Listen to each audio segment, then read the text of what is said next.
ലോക്സഭയിലേക്ക് നടക്കുന്ന തെരഞ്ഞെടുപ്പിൽ പലപ്പോഴും നമ്മൾ കണ്ടിട്ടുള്ളത് കേരളത്തിൻ്റെ ഒരു പാറ്റേൺ UDFന് അനുകൂലമായിട്ടാണ് പല ഘട്ടങ്ങളിലും നമ്മൾ കണ്ടിട്ടുള്ളത്.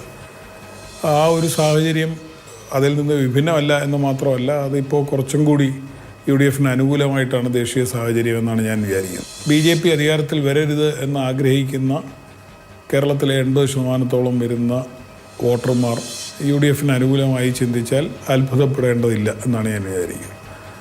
രണ്ടാമത്, സംസ്ഥാന സർക്കാരിനെതിരെയുള്ള ഒരു കടുത്ത ജനവികാരം ജനങ്ങളിലുണ്ട് എന്നുമാണ് ഞാൻ ചിന്തിക്കുന്നത്.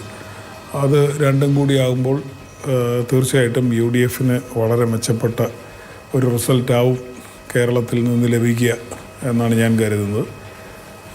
BJPക്ക് ഒരു ജയസാധ്യത ഏതെങ്കിലും സീറ്റിലുണ്ട് എന്നും ഞാൻ കരുതുന്നില്ല.